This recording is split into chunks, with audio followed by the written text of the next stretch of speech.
আমার সকল প্রিয় দশম শ্রেণীর ছাত্রছাত্রীদের স্বাগত জানাই এই চ্যানেলে। Welcome to new series Krishna Arjun series. দেখো, আজ থেকে আমরা একটা সিরিজ শুরু করছি, যে সিরিজে তোমরা পাবে একেবারে ফুল কন্টেন্ট, ফুল ফ্রি, আর কোয়ালিটি থাকবে 100%। কোয়ালিটি পাবে এই সিরিজটাতে, যেমন মানে কোয়ালিটি কন্টেন্ট পাবে। দেখো, এই সিরিজটা শুরু করার মেন উদ্দেশ্যটা আমি এই একটু তোমাদের বলছি। 5 মিনিট সময় নেব তোমাদের সাথে, বেশি সময় নেব না। দেখো, আগে বলে দিই তোমাদের যে আমরা এই সিরিজটা কেমন ভাবে চালাবো। দেখো, প্রথমে আমরা ক্লাসটাকে কমপ্লিট করব। ক্লাসের থিওরিটা করার চেষ্টা করব, মানে একটা কনসেপ্ট, একটা টপিক শেষ করব। শেষ করার পরে কি করব? শেষ করার পরে আমরা কোশ্চান জিজ্ঞাসা করব তোমাদেরকে। কি করব?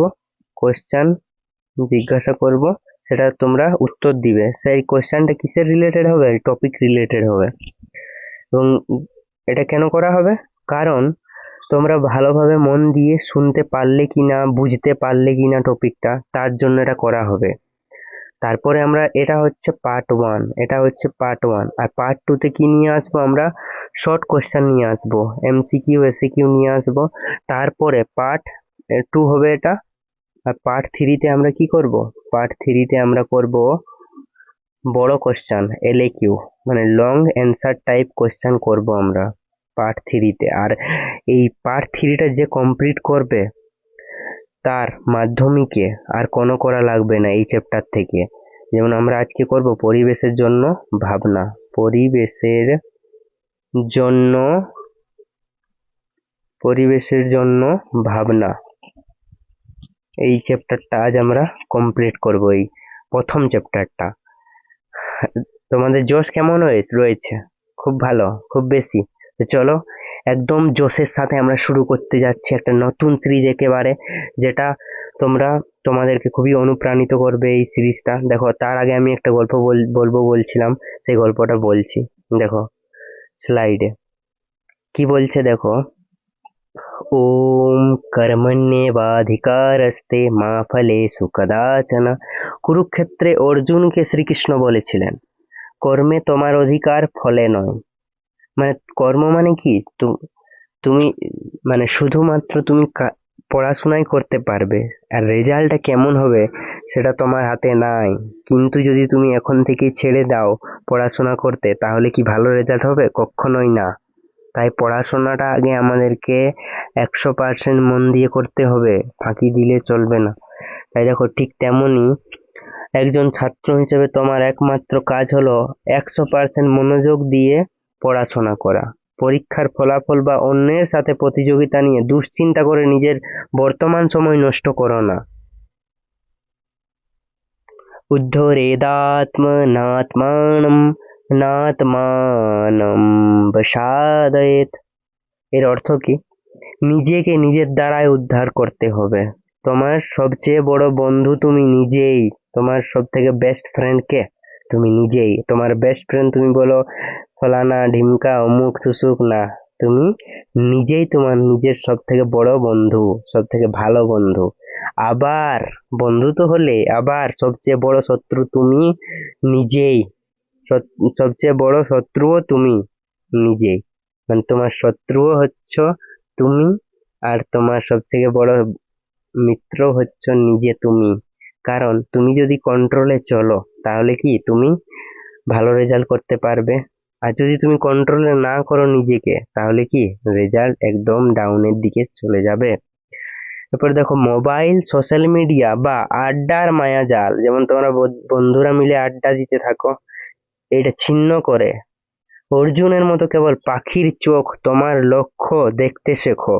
শুধুমাত্র নিজের গোলটাকে রাখতে হবে চোখের কাছে। মানে গোলটাকে আমাদের সবসময় কাছে রাখতে হবে। তোমাদের গোল কি? মনোযোগ দিয়ে 100% দিয়ে নিজের পড়াটাকে চালিয়ে যাওয়া। তা না করে কি করো, মোবাইল, সোশ্যাল মিডিয়া, আড্ডা এই সমস্ত করে বেড়াও। ফলে কি হয়, রেজাল্ট খারাপ হয়। এই সমস্ত মায়াজাল ছিন্ন করে, মায়াজাল বলা হয়েছে কেন, কারণ তুমি এইসব করার পরে নেট রেজাল্ট কি পেলে, নেট রেজাল্ট মানে মোট রেজাল্ট কি পাবে, জিরো, গোল্লা পাবে, গোল্লা, কিচ্ছুই পাবে না। পরে কি হবে, রেগ্রেট হবে নিজের উপর। এই মায়াজাল ছেড়ে অর্জুনের মতন কি করবে, গোলে ফোকাস করবে, কেবল পাখির চোখ, তোমার লক্ষ্যটাকে করো।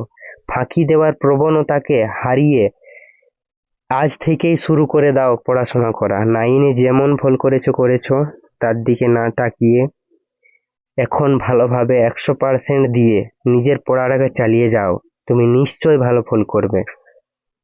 এরপরে দেখো, যেমন অর্জুন কুরুক্ষেত্রে সে যুদ্ধে কি করেছিল, তাদের অপোনেন্টদের হারিয়েছিল, মানে যারা অধর্মের সঙ্গে যুক্ত ছিল তাদের কি করেছিল, পরাজয়, মানে তাদেরকে হারিয়ে ঝান্ডা গেড়ে দিয়েছিল। কে, অর্জুন। তো প্রথমে কি অর্জুন এই যুদ্ধ করতে প্রস্তুত ছিল? না, একবারেই নাই। কারণ সে প্রথমে এসে ভয় পেয়ে গিয়েছিল, যখন দেখলো তার চারদিকে দেখছে সমস্ত মহান ধনুর্ধর রয়েছে। যেমন তোমরা যদি মহাভারত দেখে থাকো তাহলে দেখবে ভীষ্ম, তারপরে দ্রোণাচার্য, কে, দ্রোণাচার্য, দ্রোণাচার্য কে, অর্জুনের নিজের গুরু, যে তাকে ধনুর্বিদ্যা শিখিয়েছে। ধনুর্বিদ্যা যে তাকে শিখিয়েছে তার সঙ্গে যুদ্ধ করতে যাবে, মানে বুঝছো, নিজের গুরুর সাথে, তো একটা তো ভয় কাজ করবেই। তখন সে একটা অজুহাত খুঁজলো। অজুহাত কি, যেমন তোমরাও তো কোনো কোনো সময় বাহানা করো যে আমার এখন পড়তে মন করছে না, আমি এইটা দেখবো, এখন এইটা খাবো। ওই করে কি করো, নিজেকে অজুহাত দিয়ে মানে বাহানা করো, আর সেই পড়তে বসো না, মোবাইলের দিকে চলে যাও, কোনো ফ্রি ফায়ার খেলো কেউ কেউ। এইসব করা চলবে না একেবারেই। তো দেখো, সেই অজুহাত অর্জুনও খুঁজে পেল, যে এই সমস্ত কি জন্য খুঁজে পেল, একটা ভয় কাজ করলো, কি ভয়, কারণ এদেরকে কি হারাতে পারা যাবে।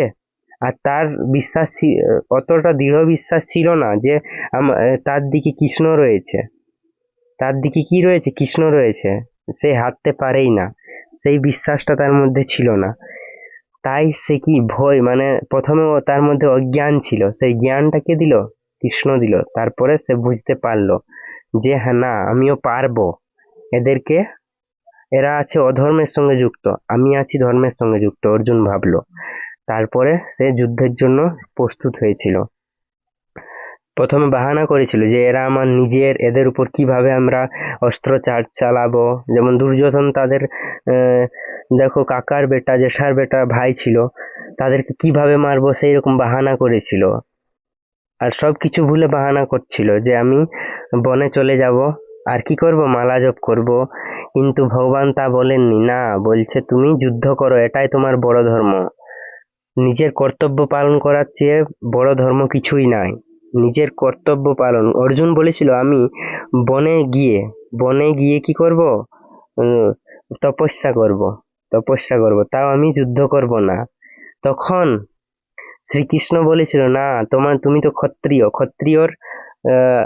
ক্ষত্রিয়র আসল ধর্ম কি, যুদ্ধ করা।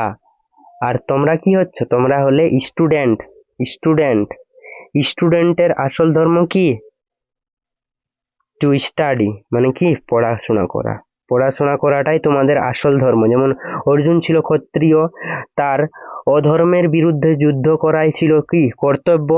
তো তোমরা হলে স্টুডেন্ট, তোমাদের পড়াশোনা করাই হলো তোমাদের কর্তব্য। এই কর্তব্য পালন করার চেয়ে বড় ধর্ম কিছুই নেই। তো চলো এরপরে দেখি আমরা, যেমন কুরুক্ষেত্রের যুদ্ধে ওর দুর্যোধনের কুরুক্ষেত্র কি ছিল, একটা যুদ্ধক্ষেত্র। তোমাদের যুদ্ধক্ষেত্র কি, তোমার এই পড়ার টেবিলটা,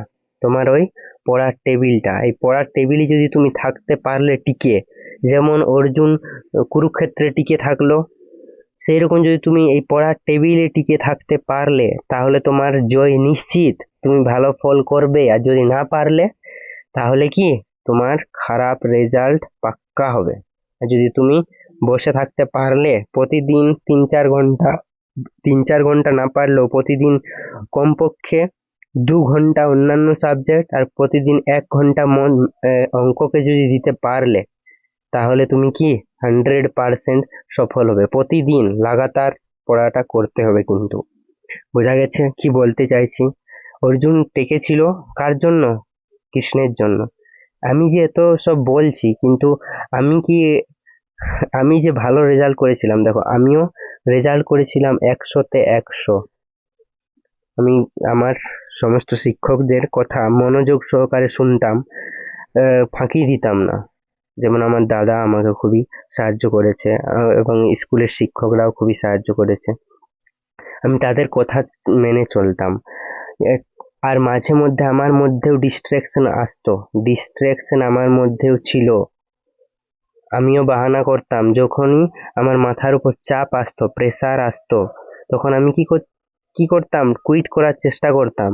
কিন্তু তার সাথে সাথে আমি আমার ভাগ্য ভালো ছিল, তার জন্য আমি একটা 60 টাকা দিয়ে আমাদের সামনের শহর থেকে একটা গীতা বই কিনে এনেছিলাম। গীতা বই, তার সাথে সাথে একটা অঙ্ক বই কিনে এনেছিলাম। অঙ্কের গাইড বই ছিল। আমি অঙ্কে অনেক ভয় পেতাম, অনেক।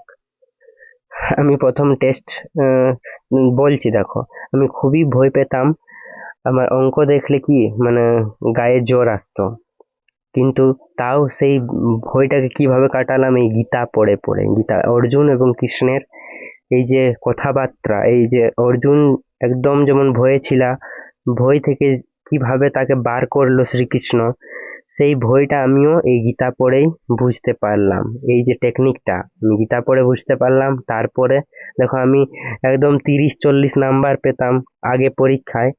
আর সেইখান থেকে উঠে 100 নম্বর কিভাবে পেলাম, কিভাবে আমি মানে পরিশ্রম করলাম। পরিশ্রম তো করলাম, তো পরিশ্রমটা প্রথমে তো পরিশ্রম করার মন থাকতো না। প্রথমে পরিশ্রম কি ছিল, জিরো ছিল। প্রথমে পরিশ্রম কি ছিল, অত পরিশ্রম ছিল না। ম্যাথ দেখলেই ভয় পেতাম, ম্যাথ দেখলে আমি করতে যেতাম না।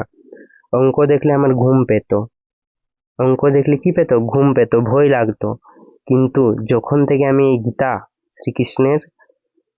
শ্রীকৃষ্ণ বা গীতাকে আমি পেলাম, সেই দিন থেকে আমার পড়ায় মন লাগতে লাগলো। এবং আমিও অর্জুনের মতন সেই কত মানে ভয়ানক পরিস্থিতি থাকুক, সেই মানে কষ্টটাকে সহ্য করতে শিখলাম। কষ্টটাকে যদি তুমি সহ্য করতে পারো তাহলেই এই ভয় থেকে জয়ের দিকে যেতে পারবে। কষ্ট যদি সহ্য করলে তাহলে কি হবে, ভয় থেকে জয় হবে, তোমার জয়ের যাত্রা শুরু হবে। ভয় থেকে জয় মানে তোমার নিশ্চিত হবে যে তুমি জিতবেই। বুঝতে পারলাম? বুঝতে পারলে কি বললাম? মানে তোমাকে টিকে থাকতে হবে এই কুরুক্ষেত্রে। দেখো অর্জুনের সামনে ছিল কৌরব সেনাবাহিনী, মানে 100 জন কৌরব ছিল, 100 জন কৌরব ছিল। আর এরা কতজন ছিল, 5 জন। 5 জন কি ছিল, পাণ্ডব ছিল। তার জন্যই ভয় ছিল, 5 জন পাণ্ডব ছিল। তাও দেখো কিভাবে যুদ্ধক্ষেত্রটাকে জয় করলো। মানে তোমার কাছে কত বড় চ্যালেঞ্জ থাকুক, তোমার কাছে যদি এই গীতার জ্ঞান থাকলো তাহলে তুমি কি ওভারকাম করে জয়ী হবে, ভালো রেজাল্ট করবেই করবে। দেখো অর্জুনের সামনে ছিল কৌরব সেনাবাহিনী, আর তোমার কাছে কি রয়েছে, একটা মস্ত বড় 26টা চ্যাপ্টারের অঙ্কের সিলেবাস রয়েছে। আর ফিজিক্যাল সায়েন্সেরও অনেকগুলি চ্যাপ্টার রয়েছে, লাইফ সায়েন্সের চ্যাপ্টার রয়েছে, ভূগোল রয়েছে, ইতিহাস রয়েছে, বাংলা রয়েছে, ইংলিশ রয়েছে। কিভাবে এত বড় সিলেবাসটাকে কমপ্লিট করবে আর ভালো নম্বর পাবে? তার জন্য তোমাকে অর্জুনের মতন টিকে থাকতে হবে এই কুরুক্ষেত্রে। দেখো অর্জুনের সামনে ছিল কৌরব সেনাবাহিনী, আর তোমার সামনে কি ছিল সেটা তো বললামই, বিশাল সিলেবাস। আর ভয় আছে, ভয়টা তো সবার থাকে। একটা বড় চ্যালেঞ্জ থাকলে ভয় থাকবেই। সেই ভয়টাকে দেখো অর্জুন কিভাবে কাটিয়েছিল। অর্জুনের অস্ত্র ছিল গান্ডীব, মানে এই তীর ধনুকটাই ছিল কি অর্জুনের অস্ত্র। আর তোমার সামনে কি রয়েছে, একটা কলম রয়েছে, আর একটা কি কপি খাতা রয়েছে, এই কলম খাতা দিয়েই তুমি কি করবে, এই যুদ্ধটাকে জয় করবে। ভয় পেয়ে যুদ্ধক্ষেত্র মানে পড়া, এই পড়া ছেড়ে পালানো কাপুরুষের লক্ষণ। মানে কাপুরুষ মানে কি, ভীতু, ডরপুক, ডরপুকের মতন এই পড়াটাকে ভয় পেলে হবে না। শ্রীকৃষ্ণের মতো তোমার বিবেক তোমাকে ডাকছে, ওঠো, বই খোলো এবং নিজের ভয়ের বিরুদ্ধে যুদ্ধ শুরু করো। তোমার জয় হবেই, জয় তোমার হবেই। এরপর দেখো, তোমার তিনটা জিনিসের উপর ফোকাস রাখতে হবে। শ্রীকৃষ্ণ দিয়েছে সেই অস্ত্র, তিনটা অস্ত্র দিয়েছে তোমাকে, তিনটা উইপন্স দিয়েছে, তিনটা অস্ত্র দিয়েছে। সেই তিনটা অস্ত্র কি, তিনটা বাণ তোমাকেও দিয়েছে, অর্জুনকে যেমন দিয়েছিল তোমাকেও দিচ্ছে। দেখো শুনে নাও কি কি তিনটা ছিল। জ্ঞান যোগ, জ্ঞান যোগ মানে কি বলতে চাইছে, এর প্র্যাকটিক্যাল কি, শুধুমাত্র মুখস্থ নয়, প্রতিটি বিষয়ের কনসেপ্ট গভীরভাবে বুঝতে শেখো। জ্ঞানই তোমার প্রকৃত শক্তি, মানে আসল শক্তি জ্ঞান। যদি নলেজটাকে ঢুকাতে পারো নিজের মধ্যে, নলেজ যদি ঢুকে গেল একবার, তাহলে তুমি কি নিজেই বানিয়ে বানিয়ে অ্যান্সার লিখতে পারবে, কোনো মুখস্থর দরকার পড়বে না। বুঝতে পারছো কি বলতে চাইছি। এরপরে দেখো কর্মযোগ, এটা হলো প্রথম অস্ত্র। এরপরে দেখো দ্বিতীয় অস্ত্রর কথা, কর্মযোগ। দ্বিতীয় অস্ত্র হচ্ছে কর্মযোগ। অলসতা ত্যাগ করে প্রতিদিন নিয়ম করে পড়ার টেবিলে বসা এবং বারবার লিখে প্র্যাকটিস করা। তুমি যেটা পড়ছো, একবার লিখলে ভালো হলো না, পরে দুবার লেখো। একবার লিখলে অত ভালো আসলো না, দুবার লেখো তাও ভালো আসলো না, তিনবার লেখো তাও ভালো না আসলো, তুমি 10 বার পর্যন্ত একটাকে লিখে লেখার চেষ্টা করো। যখন না আসে 11 বার চেষ্টা করো, 100 বার চেষ্টা করো, যখন না তোমার পুরোপুরি ভালোভাবে আসে তখন ছাড়বে। বোঝা গেল? এতবার লেখার প্রয়োজন হবে না, 3 বার যদি লিখলে কোনো জিনিস, তাহলে আর মানে ভুলার কোনো সম্ভাবনা থাকবে না, ভোলার। এরপরে দেখো থার্ড নম্বর যে অস্ত্রটা, সেটা কি, পড়ার সময় সমস্ত ডিস্ট্রাকশন, মানে এই যে তোমার এই মায়াজাল, মানে কি একটা স্বর্গের পরী, এই মোবাইলটাকে ছাড়তে হবে।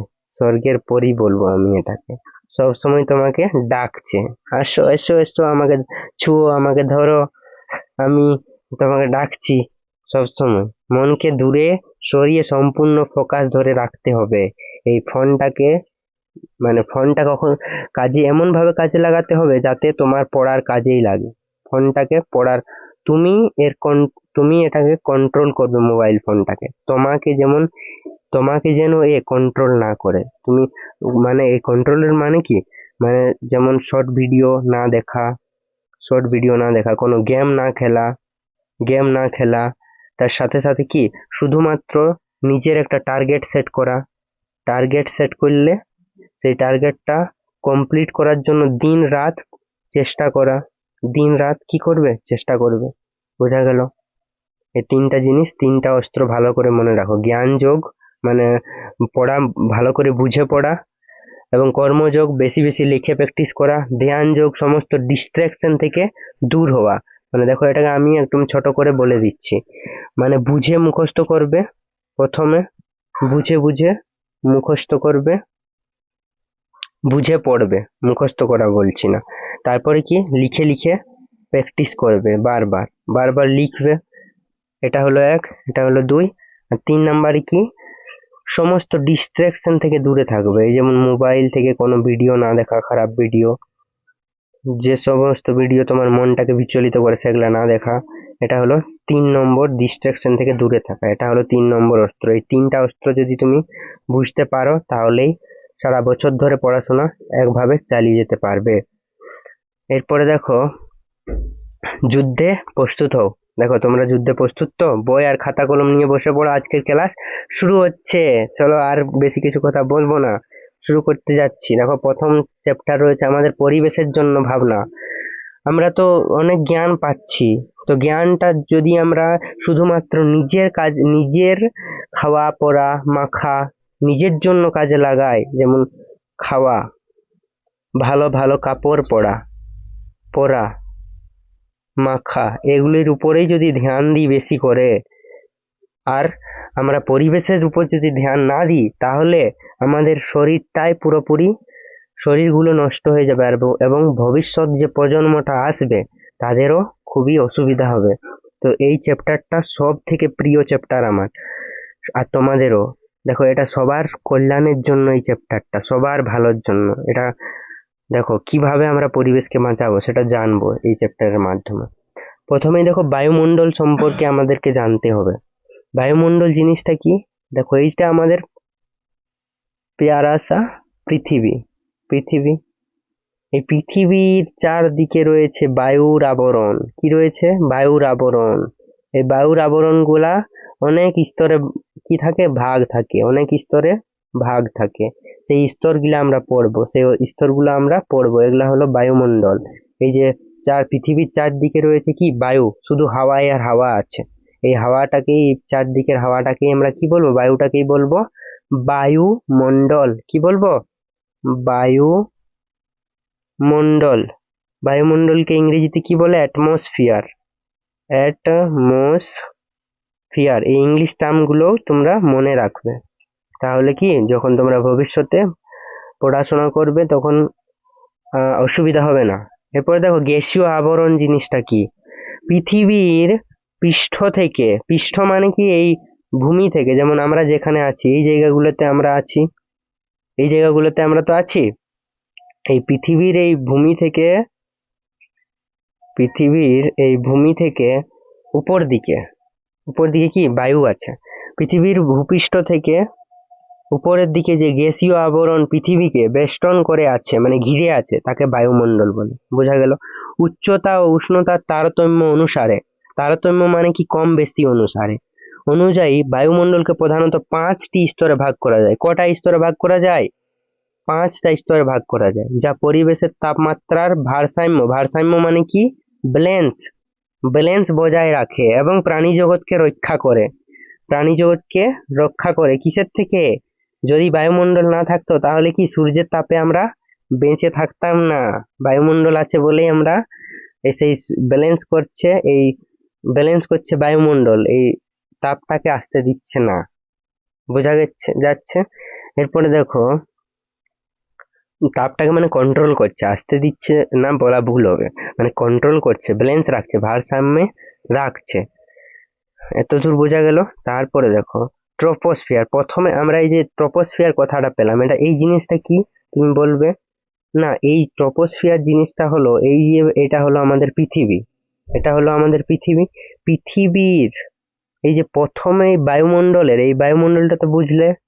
পৃথিবীর বায়ুমণ্ডলে এই যে প্রথমের স্তরটা রয়েছে, এই প্রথমের স্তরটা 0 থেকে 16 কিলোমিটার পর্যন্ত রয়েছে। এই 0 থেকে প্রায় 16 কিলোমিটার ভূপৃষ্ঠ থেকে প্রায় 16 কিলোমিটার উপর দিকে, মানে এই উপর দিকে 16 কিলোমিটার কি রয়েছে? ট্রপোস্ফিয়ার রয়েছে। কি রয়েছে? ট্রপোস্ফিয়ার রয়েছে। আর এই ট্রপোস্ফিয়ারটা কি হলো? পৃথিবীর প্রথম স্তর। আর এই প্রথম স্তরটার মানে বৈশিষ্ট্যগুলো কি? দেখো, ভূপৃষ্ঠ থেকে 0 থেকে 16 কিলোমিটার উচ্চতায় আছে। এই স্তরে উচ্চতা বৃদ্ধিতে উষ্ণতা কমে যায়। উচ্চতা যত বাড়ে, মানে প্রথম স্তরে উষ্ণতা কমে। এটা কিভাবে হয় দাদা, যদি তুমি বলো? তাহলে দেখো কিভাবে হয়। যদি তুমি এই পৃথিবীর ভূপৃষ্ঠ থেকে 1 কিলোমিটার উপরে যাও, মানে এই ট্রপোস্ফিয়ারের মধ্যে, তাহলে কি হবে? 1 কিলোমিটার যদি উপরে যাও, তাহলে 6.5 ডিগ্রি সেন্টিগ্রেড উষ্ণতা কমে যাবে। অর্থাৎ মানে কি বলবে? মানে হলো, দেখো, ধরো যদি এই ভূপৃষ্ঠে এখন রয়েছে 26.5 ডিগ্রি উষ্ণতা, 26.5 ডিগ্রি সেন্টিগ্রেড উষ্ণতা রয়েছে। যদি আমি 1 কিলোমিটার উপর যাই এইখান থেকে, তাহলে সেই 1 কিলোমিটার উপরে কত হবে উষ্ণতা? না, 20 ডিগ্রি সেন্টিগ্রেড উষ্ণতা হবে। বোঝা গেল? মানে প্রতি 1 কিলোমিটারে উষ্ণতা 6.5 ডিগ্রি করে হ্রাস পায়। তার জন্যই তো দেখবে এই যে পর্বতের উপরে কি থাকে? বরফ জমে থাকে। মানে যত উপরে যাও তত কি 6.0 6.5 ডিগ্রি সেন্টিগ্রেড হারে উষ্ণতা কমছে। 1 কিলোমিটারে এত কমছে। যদি এটা 8 কিলোমিটার হয় তো 6 × 8 = 48 ডিগ্রি সেন্টিগ্রেড প্লাস আরো 4 করে লাও, মানে 48 আর ওদিকে 4, মানে 52 ডিগ্রি সেন্টিগ্রেড কমে যাবে। মাইনাসে কি হবে, উষ্ণতা হবে। তার জন্য দেখবে মাউন্ট এভারেস্ট বা যে কোনো পর্বতের চূড়ায় কি থাকে, বরফ জমে থাকে। বোঝা গেল? বেশি ঠান্ডা হলেই তো বরফ জমে থাকে, যেমন ফ্রিজে রেফ্রিজারেটরে হয়। এতদূর বোঝা গেল? এরপরে দেখো, এই যে প্রথম স্তরটা রয়েছে পৃথিবীর, এই প্রথম স্তরটা রয়েছে, এই প্রথম স্তরেই প্রাকৃতিক যত সমস্ত ঝড় ঝঞ্ঝা হয়ে থাকে, প্রাকৃতিক ঘটনাগুলা। দেখো, মেঘ, বৃষ্টি, ঝড় ইত্যাদি যাবতীয় প্রাকৃতিক ঘটনা কোন স্তরে ঘটে? ট্রপোস্ফিয়ারে ঘটে। কোথায় ঘটে? ট্রপোস্ফিয়ার স্তর বা ক্ষুব্ধমণ্ডলে ঘটে। দেখো, পরিচলন স্রোত, এই স্তরে বায়ুর পরিচলন স্রোত দেখা যায় এবং আবহাওয়া নিয়ন্ত্রণ করে। মানে দেখো, আবহাওয়া নিয়ন্ত্রণ মানে কি? ধরো কোথাও বৃষ্টি হচ্ছে, তো সবসময় কি বৃষ্টি হতে থাকে? না, সবসময় বৃষ্টি হয় না। কারণ কি? এই পরিচলন স্রোত। মানে কোথাও, এই ধরো এই জায়গাটা পুরাপুরি বৃষ্টি চলছে আর পুরাপুরি কোল্ড মানে ঠান্ডা হয়ে গেল। যদি ঠান্ডা হয় কোনো জায়গা, তাহলে সেই জায়গায় কি থাকে? উচ্চচাপ, হাই প্রেসার থাকে। আর দেখো, কোনো জায়গায় রোদ দিচ্ছে, ধরো এইখানে তো জল দিচ্ছে, বৃষ্টিপাত হচ্ছে, আর কোনো জায়গায় রোদ দিচ্ছে।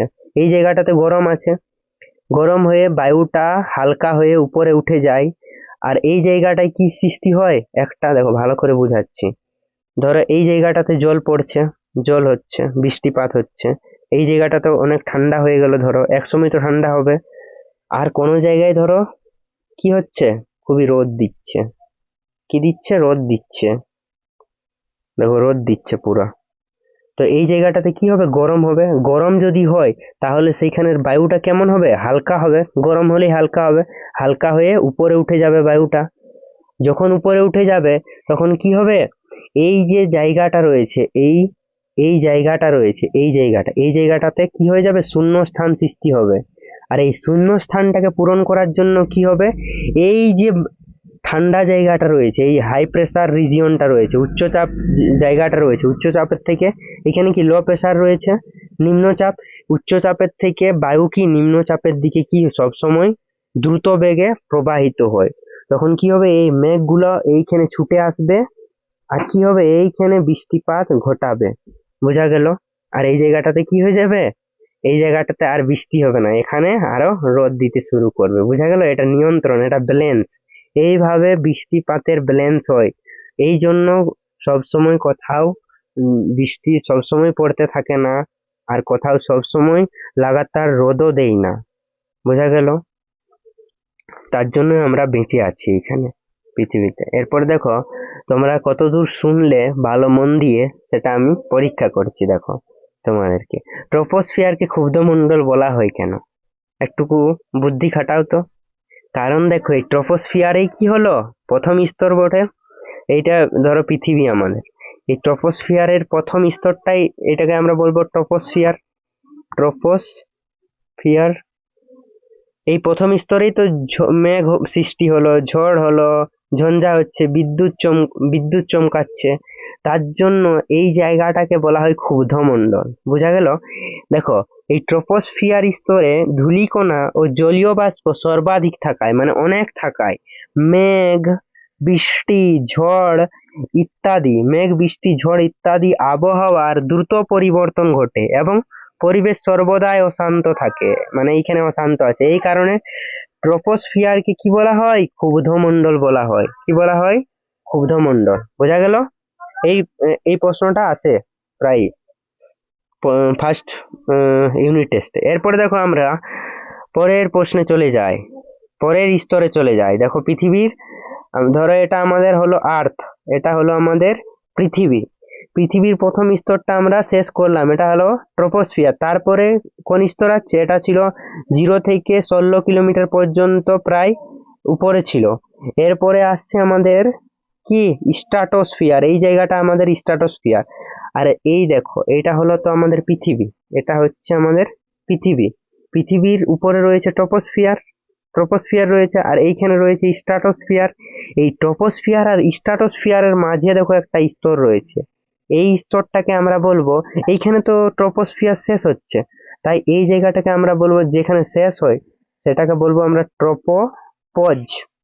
ট্রপোপজ বাংলায় লিখে দিই, দেখো ট্রপোপজ। যদি প্রশ্ন করা হয় ট্রপোপজ কি, না, তখন তোমরা উত্তর দেবে এই পৃথিবীর বায়ুমণ্ডলের প্রথম স্তর হলো ট্রপোস্ফিয়ার, এবং ট্রপোস্ফিয়ারের শেষ সীমা এবং যে দ্বিতীয় স্তর রয়েছে স্ট্রাটোস্ফিয়ার, স্ট্রাটোস্ফিয়ারের শুরুর সীমার মিলিত স্থানটাকেই বলা হয় ট্রপোপজ। বোঝা গেল? ট্রপোপজ কি, মানে একটা জায়গা দেখো শুরু হচ্ছে, একটা জায়গা শেষ হলো। ধরো এটা আমাদের ট্রপোস্ফিয়ার ছিল, আর এইখানে আছে স্ট্রাটোস্ফিয়ার। এই যে ট্রপোস্ফিয়ার তো এই জায়গাটাতে শেষ হচ্ছে, এটাকেই বলছি আমরা ট্রপোপজ। কি বলবো? ট্রপোপজ। বোঝা গেল নিশ্চয়? এরপরে দেখো স্ট্রাটোস্ফিয়ার নিয়ে আমরা পড়বো। স্ট্রাটোস্ফিয়ারকে শান্তমণ্ডল বলে। দেখো উচ্চতা 16 কিলোমিটার থেকে 50 কিলোমিটার। বোঝা গেল? প্রায় 16 থেকে 50 কিলোমিটার পর্যন্ত যে স্তরটা রয়েছে তাকে আমরা কি বলবো? স্ট্রাটোস্ফিয়ার বলবো বা শান্তমণ্ডল বলবো। এখানে দেখো ট্রপোস্ফিয়ারে কি হয়েছিল, উচ্চতা বাড়ালে উষ্ণতা কম ছিল। উচ্চতা যখন হাইটটাকে বাড়াচ্ছি আমরা, টেম্পারেচার মানে উষ্ণতাটা কি হচ্ছিল, কম ছিল। কিন্তু এটা ছিল ট্রপোস্ফিয়ারে। এবারে আমরা পড়ছি স্ট্রাটোস্ফিয়ার। স্ট্রাটোস্ফিয়ারে কি হয়, উচ্চতা যখনই বাড়াবে, এই 16 থেকে যখনই উপর দিকে যাবে, তখন কি হবে, উষ্ণতাটা বাড়বে। উষ্ণতাটা কি হবে, বাড়বে। উচ্চতা হাইট যখনই বাড়াচ্ছি আমরা, কি টেম্পারেচারটাও বাড়বে, ওটাই বলছে এখানে। দেখো উচ্চতা বৃদ্ধিতে উষ্ণতা বাড়ে। আবহাওয়া কি, মেঘ বা ঝড় বৃষ্টি না থাকা এই স্তরটি শান্ত। দেখো এই স্ট্রাটোস্ফিয়ার বা এই স্ট্রাটোস্ফিয়ার যে স্তরটা রয়েছে, সেকেন্ড স্তরটা বায়ুমণ্ডলের, এটাকে শান্তমণ্ডল বলা হয়। কেন? কারণ এখানে মেঘ বা ঝড় বৃষ্টি হয় না, তার জন্য। এরপর দেখো বিমান চলাচল হয়। এটা যেহেতু শান্তমণ্ডল, তাই দ্রুতগামী জেট বিমানগুলি এই স্তরের মধ্যে দিয়ে চলাচল করে, কারণ এখানে মেঘ নেই, তার জন্য এটা সব থেকে বেস্ট জায়গা। এই যে জেট প্লেন চালানো, যত সমস্ত জেট প্লেন আছে, জেট বিমান, এইটা দেখো, এইটা কোথায় চলছে, দেখো মেঘ নেই এই জায়গাটা, এইটা হচ্ছে ট্রপোস্ফিয়ার। এই উপরে রয়েছে স্ট্রাটোস্ফিয়ার, এখানে মেঘ আছে নাই, তার জন্যই দেখো এই জায়গাটাতে কি হচ্ছে, জেট প্লেন চলাচল করছে। বোঝা গেল? এটা হলো আমাদের জেট প্লেন। বুঝতে পারলে কেন চলাচল করে? ওজোন স্তর, এই স্তরে জীবনদায়ী ওজোন গ্যাসের সংকেত কি, O3, মানে 3টা অক্সিজেন পরমাণু যুক্ত হয়ে কি তৈরি হয়, ওজোন তৈরি হয়। ওজোন গ্যাস তৈরি হয়। ওজোন গ্যাস তৈরি হয়। ওজোন গ্যাসের সংকেত কি, O3। ওজোন গ্যাসের স্তর অবস্থান করে, যা আমাদের রক্ষা করে, এটা আমাদের রক্ষা কবচ। পৃথিবীতে আমরা যে সমস্ত জীব বেঁচে আছি, কি জন্য বেঁচে আছি, এই ওজোন স্তরটা থাকার জন্যই বেঁচে আছি। এই স্তরে কি থাকে, ওজোন স্তর আছে, মানে একটা স্তর আছে এই স্ট্রাটোস্ফিয়ারে। এই ওজোন স্তরটা থাকার জন্য আমাদের এই ইউভি রশ্মি, দেখো সূর্যালোক থেকে নানা ধরনের রশ্মি আসে, তার মধ্যে একটা রয়েছে অতিবেগুনি রশ্মি বা ইউভি রশ্মি। এই ইউভি রশ্মি থেকে এই যে আমাদের, এটা কি বলছি, এটা হলো ওজোন স্তর। এই ওজোন স্তরই রক্ষা করছে, ইউভি রশ্মিটাকে পৃথিবীতে আসতে দিচ্ছে না, তাই আমরা রক্ষা পাচ্ছি। বোঝা গেল? ওজোন স্তর যদি বলি কোথায় অবস্থান করে, কোন স্তরে অবস্থান করে, তোমাদের অ্যান্সার কি হবে বলো তো চট করে? না, তোমাদের অ্যান্সার হবে স্ট্রাটোস্ফিয়ার। বোঝা গেল? এরপরে দেখো পরীক্ষার জন্য একটা প্রশ্ন নিয়ে এসেছি, জেট বিমানগুলি স্ট্রাটোস্ফিয়ারের মধ্যে যাতায়াত করে কেন? এটা তো বললাম, এই স্তরে জলীয় বাষ্প ধূলিকণা প্রায় না থাকায় মেঘ সৃষ্টি হয় না, ফলে আবহাওয়া শান্ত থাকে এবং ঝড় বৃষ্টি হয় না, তাই নির্বিঘ্নে চলাচলের জন্য জেট বিমানগুলি এই স্তর ব্যবহার করে। বোঝা গেল? এরপর দেখো পরের স্তর। এরপর দেখো পরের স্তরে কি রয়েছে, আমরা দুটা স্তর পড়ে ফেলেছি, একটা হলো ট্রপোস্ফিয়ার, একটা হলো স্ট্রাটোস্ফিয়ার। এরপরে কি আসছে, মেসোস্ফিয়ার। এরপরে আসছে মেসোস্ফিয়ার জিনিসটা কি, দেখো মেসোস্ফিয়ার, এটি বায়ুমণ্ডলের শীতলতম স্তর। এটা পরীক্ষায় বারবার আসে। সবচেয়ে ঠান্ডা স্তর হলো বায়ুমণ্ডলের সবচেয়ে ঠান্ডা স্তর হলো মেসোস্ফিয়ার। কিভাবে মনে রাখবে? শীতল মেসো। কারো কারো মানে শীতল যাদের নাম এরা মানে কি বলবো, মানুষের সাথে খুবই মিশুকা হয়, মানে মিশতে পারে, তাই শীতল মেসো, মেশে যাও শীতল, বোঝা গেল? শীতল মেসো মানে শীতলতম স্তর হলো মেসোস্ফিয়ার। মহাকাশ থেকে আসা উল্কাপিণ্ড এখানে পুড়ে ছাই হয়ে যায়। দেখো উল্কাপিণ্ড যদি এখানে আসে পড়ে কোন জায়গায়, ধরো উল্কাপিণ্ড একটা আসছে উপর থেকে খুবই দ্রুত গতিতে, আর এই যে মেসোস্ফিয়ার স্তরটা রয়েছে এর উষ্ণতা প্রায় -90°C থাকে এই মেসোস্ফিয়ারে। যখনই এই উল্কাপিণ্ডটা তো খুব গরম রয়েছে, খুব হট থাকে, খুব গরম থাকে, যখনই এই ঠান্ডা জায়গাটাতে আসে মেসোস্ফিয়ারে আসে তখন কি পুড়ে যায় এবং ছাই হয়ে যায়, বোঝা গেল? তারপরে দেখো আমাদের থার্মোস্ফিয়ার। থার্মোস্ফিয়ার জায়গার জিনিসটা কি, এখানে গ্যাসের অণুগুলি আয়নিত অবস্থায় থাকে। আয়নিত মানে কি, যেমন ধরো জলটা H2O, এটাকে যদি আমরা ভাঙি তাহলে কি পাবো, H প্লাস, আর সাথে সাথে কি পাবো, OH মাইনাস। এগুলিকে বলা হয় আয়ন। এটা হলো ক্যাটায়ন, এই যেটা প্লাস থাকে ওইটাকে বলা হয় ক্যাটায়ন, আর এই যেটা মাইনাসে আছে এটাকে বলা হয় অ্যানায়ন। অ্যানায়ন এটা আমরা পরে পড়বো, বোঝা গেল? দেখো আয়ন আকারে অবস্থান করে কি, থার্মোস্ফিয়ার। থার্মোস্ফিয়ার আয়নিত অবস্থায় থাকে গ্যাসের অণুগুলা, বোঝা গেল? গ্যাস, যেমন এই জলটাও তো এক প্রকারের জলীয় বাষ্প, মানে এটা গ্যাসের আকারেই থাকে, গ্যাস, বোঝা গেল?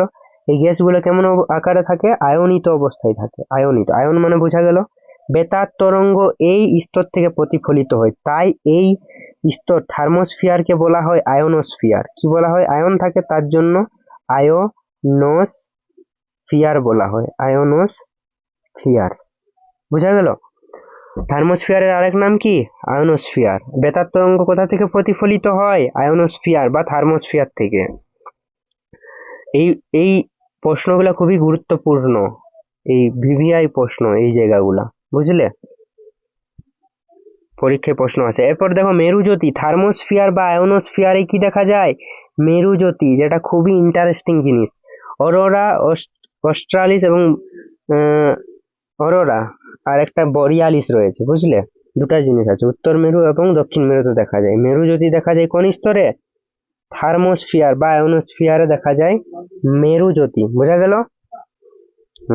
বোঝা গেছে। দেখো তারপরে আরেকটা কথা আমি তোমাদের বলে দিই, দেখো এইটা ধরো আমাদের আর্থ, খুবই সুন্দর আমাদের পৃথিবী, এটা হলো আমাদের পৃথিবী। প্রথম স্তরে রয়েছে ট্রপোস্ফিয়ার, তারপরে রয়েছে স্ট্র্যাটোস্ফিয়ার, তারপরে রয়েছে মেসোস্ফিয়ার, তারপরে কি রয়েছে, থার্মোস্ফিয়ার বা আয়নোস্ফিয়ার রয়েছে, বোঝা গেল? এরপরে দেখো প্রথম স্তরে আমরা কি দেখলাম, এটা হলো আমাদের পৃথিবীটা। প্রথম স্তরে দেখলাম উচ্চতা বাড়ালে উষ্ণতা কি হচ্ছিল, কম ছিল। তারপরের স্তরে দেখলাম উচ্চতা বাড়ালে উষ্ণতা বাড়ছিল। তারপরের স্তরে কি হবে, উচ্চতা যখনই বাড়াবে তখন উষ্ণতাটা কমবে। তারপরে কি হবে, উচ্চতাটা যখনই বাড়াবে উষ্ণতা বাড়বে, মানে একবার বাড়ছে একবার কমছে, একবার বাড়ছে একবার কমছে, বোঝা গেল? এটা হলো এক বৈশিষ্ট্য বায়ুমণ্ডলের, তার জন্যই ব্যালেন্স থাকে এই তাপমাত্রাটা, কোথাও মানে এই কম করে দেই মানে উষ্ণতাটা, বোঝা গেল? এরপরে দেখো আমরা পরের স্লাইডে চলে যাই। ওজোন স্তর ও তার ক্ষয় কিভাবে হয়, পৃথিবীর রক্ষা কবচ কিভাবে ধ্বংস হচ্ছে, এটাই তো হলো আমাদের পরিবেশের ভাবনা, পরিবেশের জন্য ভাবনা। দেখো পরিবেশের জন্য আমাদেরকে ভাবতে শেখাচ্ছে, পরিবেশের জন্য আমাদেরকে ভাবতে শেখাচ্ছে কিভাবে ওজোন ধ্বংসা হচ্ছে। এটা না জানলে তো আমরা আরো সেটাকে করব, তার জন্য আমাদেরকে সচেতন হতে হবে, আমাদেরকে পড়তে হবে, এ বিষয়ে জানতে হবে। দেখো এটা হলো ওজোন স্তর, এই স্তরটা কোথায় থাকে, স্ট্র্যাটোস্ফিয়ারে থাকে। দেখো এই জায়গাটা হলো আন্টার্কটিকা, পৃথিবীর আন্টার্কটিকা, দেখো জুম করে দেখাচ্ছি, এটা হলো আন্টার্কটিকা। আন্টার্কটিকায় কি দেখা গেছে, এই ওজোন গহ্বর দেখা গেছে, ওজোন গহ্বর বা ওজোন হল দেখা গেছে, ওজোন হল। O3 হোল কোথায় দেখা গেছে, আন্টার্কটিকা মহাদেশে। এটা প্রশ্ন আছে। কেন দেখা গেছে এটা? এটা কেন হয়েছে? এই মানুষের জন্যই হয়েছে বলতে গেলে। কারণ আমরাই তো সিএফসি মানে রেফ্রিজারেটর, এসি মানে ফ্রিজ, এসি এগুলো বেশি করে ব্যবহার করছি, আমাদের নিজের চাহিদা মেটাচ্ছি, আর কি করছি আমরা? এই ওজোন স্তরটাকে ধ্বংস করছি। আর ওজোন স্তর ধ্বংস হলে কি হবে? ক্যান্সার হবে, চামড়ার ক্যান্সার হবে, বোঝা গেল? চোখে ছানি পড়বে, এই সমস্ত অসুবিধা দেখা যাবে। এরপর দেখো, পৃথিবীর প্রাকৃতিক ছাতা কাকে বলা হয়? স্ট্রাটোস্ফিয়ারের এই যে ওজোন স্তর রয়েছে, এটাকে পৃথিবীর প্রাকৃতিক ছাতা বলা হয়। এটাও প্রশ্ন আছে। স্ট্রাটোস্ফিয়ারের 20 থেকে 30 কিলোমিটার উচ্চতায় ওজোন O3 গ্যাসের একটি ঘন আবরণ রয়েছে। এটি সূর্য থেকে আসা ক্ষতিকারক অতিবেগুনি রশ্মিকে, আল্ট্রাভায়োলেট রেসগুলিকে শোষণ করে এবং পৃথিবীর জীবজগৎকে ত্বকের ক্যান্সার ও অন্যান্য মারাত্মক ক্ষতির হাত থেকে রক্ষা করে। অন্যান্য মারাত্মক ক্ষতি মানে কি? চোখের মধ্যে ছানি পড়া, চোখের মধ্যে ছানি পড়া থেকে আমাদেরকে কে বাঁচায়? এই ওজোন স্তর বাঁচায়। ছানি পড়া থেকে কে বাঁচাচ্ছে? এই ওজোন স্তরটা আমাদেরকে বাঁচাচ্ছে, বোঝা গেল? পরের স্লাইডে যাই। দেখো, ওজোন স্তর যে ধ্বংস হচ্ছে, এই যে আমরা দেখলাম এখন ওজোন স্তরটা ধ্বংস হয়ে গেছে কোথায়? আন্টার্কটিকা মহাদেশে। এটা কেন হয়েছে বলতে পারবে? কারণ দেখো, আমাদের জন্যই হয়েছে। দেখো, ফ্রিজ, এসি থেকে নির্গত সিএফসি, সিএফসি হলো একটা গ্যাস, সিএফসি, এই গ্যাসের পুরো নাম কি? ক্লোরোফ্লুরোকার্বন। ক্লোরোফ্লুরো, এটা পরীক্ষায় আসে, ক্লোরোফ্লুরোকার্বন, বোঝা গেল? দেখো, কার্বন, সিএফসির পুরো নাম ক্লোরোফ্লুরোকার্বন। এই যে ক্লোরোফ্লুরোকার্বন গ্যাসটা রয়েছে, এটা কি করে? কোথার থেকে নির্গত হয়? ফ্রিজ বা এসি থেকে। অতিবেগুনি রশ্মির প্রভাব ভেঙে গিয়ে এই সক্রিয় ক্লোরিন পরমাণু উৎপন্ন করে, যা ওজোন ধ্বংস করে। কিভাবে ধ্বংস করে এটা আমরা পরের পার্টে পড়বো। পার্ট 2 বা পার্ট 3-তে আমরা পড়বো, বুঝলে? ডিটেলসে পড়বো। এখানে শুধু জেনে রাখো, এই সিএফসি গ্যাসটাই কি করে? এই ওজোনটাকে ভেঙে দেয়, বোঝা গেল? ওজোন ধ্বংস করে। নাইট্রোজেনের অক্সাইড মানে NOx, এক্স এর মান কি হতে পারে? 1, 2, 3, বুঝলে? মানে নাইট্রোজেন অক্সাইড, নাইট্রোজেন ডাইঅক্সাইড, তারপরে কি নাইট্রেট, বোঝা গেল? নাইট্রেট, নাইট্রাইট, এটা নাইট্রাইট, এটা হলো নাইট্রেট। এগুলো কি করে? ধ্বংস করে। NOx বইয়ে লেখা থাকে, দেখবে NOx, এক্স মানে হচ্ছে 1, 2, 3, বুঝলে? এই সমস্ত মান। দেখো, এরপরে নাইট্রোজেন অক্সাইড কিভাবে মানে ওজোন স্তরটাকে ধ্বংস করছে? সুপারসনিক বিমান থেকে নির্গত নাইট্রিক অক্সাইড NO সরাসরি ওজোনকে আক্রমণ করে, মানে O3-টাকে আক্রমণ করে। কিভাবে করছে দেখো, এই যে NO রয়েছে O3-র সাথে কি করছে? বিক্রিয়া করছে। বিক্রিয়া করে কি হলো? দেখো, NO2 তৈরি করলো, তার সাথে সাথে একটা অক্সিজেন তৈরি করলো। দেখো, ওজোন ছিল, ওজোন থেকে অক্সিজেন তৈরি হয়ে গেল, মানে ওজোনটা তো ভেঙে গেল। ওজোন ভেঙে গেলে তো স্তরটাও কি হয়ে যাবে? পাতলা হয়ে যাবে। আর স্তর পাতলা হলেই কি হবে? আমাদের জীবকুলের সমস্যা দেখা যাবে, বুঝলে? এটাই হলো পরিবেশের জন্য ভাবনা। আমাদেরকে ভাবতে শিখতে হবে কি করলে আমরা পরিবেশটাকে রক্ষা করব। মানে এরপর দেখো, সিএফসি কিভাবে ওজোন স্তরকে ধ্বংস করছে। সিএফসি অতিবেগুনি রশ্মির প্রভাবে ভেঙে সক্রিয় ক্লোরিন পরমাণু তৈরি করে। একটি সক্রিয় ক্লোরিন পরমাণু শৃঙ্খল বিক্রিয়ার সাহায্যে শৃঙ্খল বিক্রিয়ার মাধ্যমে লক্ষ লক্ষ ওজোন অণুকে ভেঙে অক্সিজেনে পরিণত করে, ফলে ওজোন স্তর পাতলা হয়ে যায়, বোঝা গেল? এরপরে দেখো, গ্রিন হাউস প্রভাব বা বিশ্ব উষ্ণায়ন, যেটাকে বলা হয় গ্লোবাল মানে বিশ্ব, উষ্ণায়ন, গ্লোবাল ওয়ার্মিং, বিশ্ব উষ্ণায়ন। এই জিনিসটা কি দেখো আমরা জানবো। গ্রিন হাউস এফেক্ট প্রথমে আমাদেরকে জানতে হবে। দেখো, বায়ুমণ্ডলের CO2 বা কার্বন ডাইঅক্সাইড, CH4 মানে মিথেন গ্যাসগুলি পৃথিবী থেকে বিকিরিত দীর্ঘ তরঙ্গ দৈর্ঘ্যের অবলোহিত রশ্মিকে আটকে রাখে, অবলোহিত রশ্মিকে আটকে রাখছে। অবলোহিত রশ্মিটা কি? দেখো, এটা আমাদের পৃথিবী, এটা আমাদের হলো পৃথিবী। এই সূর্য থেকে কি আসছে? আলোক রশ্মি আসছে, আলোক রশ্মি আসলো, আর এই সূর্য পৃথিবীটাকে যতটা পারলো উত্তপ্ত করলো। তারপরে কি এক সময় এই উত্তপ্ত করার পরে এক সময় মানে এটা ছোট ছোট তরঙ্গর মাধ্যমে এইখানে আসলো। এই যে তরঙ্গর আকারে আলোটা আসলো কোথায়? পৃথিবীতে। এবং যখন পৃথিবীটা গরম হলো, উত্তপ্ত হলো, তখন কি উত্তপ্ত হওয়ার পরে বড় বড় তরঙ্গ আকারে কি উপরে ফিরে যায়। কোনটা? এইটাকে বলছি আমরা অবলোহিত রশ্মি। কি? অবলোহিত রশ্মি। এই যে দেখো, প্রথমে আসলো ছোট ছোট তরঙ্গের আকারে, আর যখন ফিরছে তখন কি বড় বড় তরঙ্গের আকারে। যখন বড় বড় তরঙ্গের আকারে ফিরছে তখন এই পৃথিবীর বায়ুমণ্ডলের মধ্যে নানা ধরনের গ্যাস রয়েছে, যেমন কার্বন ডাই অক্সাইড, CH4। এই যে এই কণাগুলা কি করে, এই গ্যাসের কণাগুলা এই যে বড় আছে, ছোট থাকলে তো এদের মধ্য দিয়ে পার হয়ে যেত, কিন্তু এরা বড় হওয়ায় এদেরকে ধরে রাখছে। এই তাপটাকে কি করছে? ধরে রাখছে। কারা? এই গ্রিন হাউস গ্যাসগুলা, মানে কার্বন ডাই অক্সাইড, মিথেন। এই গ্যাসগুলা কি করছে? এই তাপটাকে ধরে রাখছে। ফলে কি হচ্ছে? এই বায়ুমণ্ডলটা গরম হচ্ছে। বোঝা গেল? এইটাকে মহাশূন্যে ফিরে যেতে দিচ্ছে না। যদি এটা ছোট তরঙ্গের হতো তাহলে কি ফিরে যেত, কিন্তু বড় বড় হওয়ার ফলে এই কার্বন ডাই অক্সাইড, CH4 প্রভৃতি গ্রিন হাউস গ্যাস রয়েছে। Green house gas, green house gas এগুলি কি করছে? তাপটাকে ট্র্যাপ করে রাখছে, ধরে রাখছে, তাপটাকে ট্র্যাপ করে রাখছে। ফলে কি হচ্ছে? গরম হয়ে যাচ্ছে। এটাকেই বলছি আমরা গ্লোবাল ওয়ার্মিং বা বিশ্ব উষ্ণায়ন। দেখো, প্রধান গ্রিন হাউস গ্যাস কোনটা? Carbon die oxide. সবচেয়ে বেশি দায়ী এই বিশ্ব উষ্ণায়নের জন্য, সব থেকে বেশি দায়ী কে? CO2, প্রায় 50%।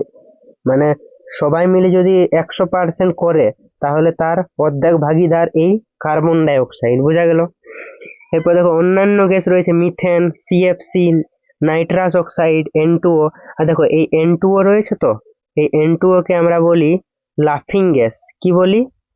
লাফিং গ্যাস, লাফিং গ্যাস বা হাস্যকর গ্যাস। মানে এটা যদি তোমাকে দিয়ে দেওয়া হয়, তাহলে কি তুমি সারাদিন হাসতেই থাকবে বিনা কারণে, অকারণে। N2O এটা কি করে? এটা ভালো নয়। এটা কি করে? তাপ ধরে রাখে, বিশ্ব উষ্ণায়নে সাহায্য করে। আর বিশ্ব উষ্ণায়ন হলে কি হবে সেটা আমরা জানবো একটু পরে। দেখো, অক্সিজেন কিন্তু সতর্কতা, একটা ওয়ার্নিং, এটা পরীক্ষার জন্য ওয়ার্নিং, এটা তোমাদের পরীক্ষার জন্য ওয়ার্নিং। কারণ দেখো, অক্সিজেন আর এবং নাইট্রোজেন এই দুটা গ্যাস ভালো গ্যাস, এরা গ্রিন হাউস গ্যাস নয়। এরা কি করে? এরা অবলোহিত রশ্মিকে ধরে রাখে না। এরা কি? এরা ভালো গ্যাস। একটা প্রশ্ন আছে তোমাদের পরীক্ষায়, দেখো, নিচের নিচের কোনটি নিচের কোনটি গ্রিন হাউস গ্যাস নয়? গ্রিন হাউস গ্যাস নয়। আর অপশন দেওয়া থাকে, ধরো A নম্বরে অপশন দেওয়া আছে কার্বন ডাই অক্সাইড, B নম্বরে দেওয়া আছে CH4, C তে দেওয়া আছে ধরো N2 বা O2, C তে দেওয়া আছে, এবং D তে দেওয়া আছে ধরো, D তে N2O দেওয়া আছে। তাহলে কোনটা গ্রিন হাউস গ্যাস নয় বলছে নিচের? তোমরা যদি গ্রিন হাউস গ্যাস নয়টা যদি না পড়ো, তাহলে কি ফট করে দেবে কার্বন ডাই অক্সাইড, আর এটা হয়ে যাবে তোমার ভুল অ্যান্সার। বোঝা গেল? এটা ভুল অ্যান্সার হয়ে যাবে। তাহলে কোন অ্যান্সারটা ঠিক? গ্রিন হাউস গ্যাস নয়। এই যে নাইট্রোজেন এবং অক্সিজেন, এরা হলো গ্রিন হাউস গ্যাস নয়। আর গ্রিন হাউস গ্যাস কারা? Carbon die oxide, methane, nitrous oxide, এরা হলো গ্রিন হাউস গ্যাস। কিন্তু এইটা হলো গ্রিন হাউস গ্যাস নয়, নাইট্রোজেন এবং অক্সিজেন। বোঝা গেল? এটা মাধ্যমিকে এসেছে পরীক্ষায়। এরপরে দেখো, পরের স্লাইডে যাই আমরা। বিশ্ব উষ্ণায়নের ক্ষতিকর প্রভাব। বললাম না একটু পরে জানবো। দেখো, জানো এই যে বিশ্ব উষ্ণায়ন মানে পৃথিবীটা যে গরম হচ্ছে, তার ফলে কি হচ্ছে? বরফ গলন, মেরু অঞ্চলের বরফ গলে যাচ্ছে এবং সমুদ্রের জলস্তর বৃদ্ধি পাচ্ছে। ফলে সমুদ্রের জলস্তর যদি বেড়ে যায়, তাহলে কি হবে? সমুদ্রের ধারে যে সমস্ত শহর বা দেশ রয়েছে বা যে সমস্ত দ্বীপ রয়েছে সেগুলি কি হবে, জলমগ্ন হবে, আর সেখানের জীবন গুলি কি হয়ে যাবে, সমস্যায় পড়ে যাবে, মারা যাবে। এরপর দেখো প্লাবন, উপকূলবর্তী এলাকাগুলি এবং নিচু দ্বীপগুলি প্লাবিত হওয়ার সম্ভাবনা বাড়বে। এরপরে দেখো জলবায়ুর পরিবর্তন, অতিবৃষ্টি হবে, কোথাও কোথাও খরা হবে, কোথাও কোথাও ভয়াবহ ঘূর্ণিঝড়ের প্রকোপ বাড়বে, বাড়ছে, বাড়বে নয় বাড়ছে, জলবায়ু পরিবর্তন হচ্ছে। জলবায়ু পরিবর্তন মানে climate change, climate change, climate চেঞ্জকেই বলা হয় জলবায়ু পরিবর্তন। এটা কি জন্য হচ্ছে, বিশ্ব উষ্ণায়নের জন্য হচ্ছে, গ্লোবাল ওয়ার্মিং এর জন্য হচ্ছে। এরপর দেখো কৃষিকাজ, আবহাওয়া পরিবর্তনের ফলে কৃষিকাজে ব্যাঘাত এবং জীববৈচিত্র্যের ব্যাপক বিনাশ ঘটছে। জীববৈচিত্র্য মানে কি, মানে এই পৃথিবীতে নানা ধরনের জীব রয়েছে, নানা ধরনের জীব রয়েছে, তারা এই নানা ধরনের জীবকে বলা হয় জীববৈচিত্র্য, তারা কি হচ্ছে, ব্যাপকভাবে ক্ষতি হচ্ছে। বোঝা গেল? এই পয়েন্টগুলো লিখবে, বিশ্ব উষ্ণায়নের ক্ষতিকর প্রভাবগুলি কি কি, এই পয়েন্টগুলো লিখবে। আর এইটা যদি তুমি তৈরি করতে পারলে তাহলে তোমার জিওগ্রাফি হবে, জিওগ্রাফি কমপ্লিট হবে। এই কোশ্চেনটা জিওগ্রাফিতেও আছে, ফিজিক্যাল সায়েন্সেও আছে, লাইফ সায়েন্সেও রয়েছে। এটাকে ভালোভাবে তৈরি করো, দেখো এটাকে খাতায় ভালো করে নোট করে নাও। এরপরে দেখো পজ করে নোট করে নেবে, হ্যাঁ আমি আগাচ্ছি। দুটি গ্রিন হাউস গ্যাসের নাম লেখো যারা জৈব নয়, অজৈব, অজৈব মানে জৈব নয়, অজৈব গ্রিন হাউস গ্যাসের নাম। অজৈব গ্রিন হাউস গ্যাসের নাম কি হবে, কার্বন ডাই অক্সাইড এবং নাইট্রাস অক্সাইড। বোঝা গেল? আর জৈব গ্রিন হাউস গ্যাস কোনটা, জৈব, যদি বলা হয় জৈব তাহলে কি হবে, CH4, CH4 মানে কি মিথেন, মিথেন, মিথেনকে আমরা বলবো জৈব গ্রিন হাউস গ্যাস। বোঝা গেল? তো জৈব নয় কারা, কার্বন ডাই অক্সাইড এবং নাইট্রাস অক্সাইড। এই নাইট্রাস অক্সাইড কি বললাম, লাফিং গ্যাস বা হাস্যকর গ্যাস। এরপরে দেখো শক্তির যথাযথ ব্যবহার, বিকল্প শক্তি ও তাপন মূল্য, জিনিসটা কি দেখো, জ্বালানির তাপন মূল্য, বিকল্প শক্তি। তাপন মূল্য জিনিসটা কি, 1 কেজি জ্বালানির সম্পূর্ণ দহনে, মানে টোটাল যদি জ্বালাও 1 কেজি জ্বালানিকে, যে তাপ শক্তি উৎপন্ন হয়, 1 কেজি জ্বালানি সম্পূর্ণ দহনে যে তাপ শক্তি উৎপন্ন হয় তাকেই বলা হয় ওই জ্বালানির তাপন মূল্য। এর একক কি হয়, এর ইউনিট কি হয়, কিলোজুল পার কিলোগ্রাম, মানে কিলোজুল পার কিলোগ্রাম। বোঝা গেল? কিলোজুল পার কিলোগ্রাম কার একক, এই তাপন মূল্যের একক। বোঝা গেল? এটা মুছে দিই। এরপরে দেখো সবচেয়ে বেশি তাপন মূল্য হলো হাইড্রোজেন গ্যাসের, হাইড্রোজেন গ্যাসের সবচেয়ে বেশি তাপন মূল্য, এটা মনে রাখবে।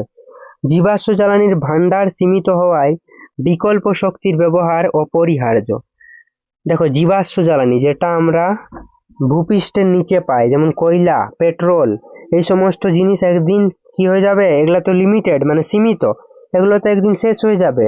তার জন্য আমাদেরকে কি করতে হবে, বিকল্প মানে অপশনাল যে সমস্ত এনার্জি রয়েছে, যেমন সৌরশক্তি, এই তো দেখো সৌরশক্তি, বায়ু শক্তি, এদের উপর আমাদেরকে নির্ভর করে চলতে হবে, তাহলেই আমরা কি করতে পারবো, বাঁচতে পারবো এবং বাঁচাতে পারবো পরের প্রজন্মকে।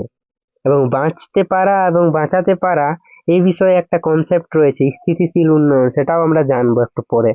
দেখো তারপরে দেখো সৌরশক্তি, বায়ু শক্তি, জোয়ার ভাটা শক্তি হলো অচিরাচরিত শক্তির সেরা উদাহরণ। মানে অচিরাচরিত শক্তি মানে কি, অচিরাচরিত মানে কি চিরকাল ধরে চলতে থাকবে, এগুলি কবু শেষ হবে না।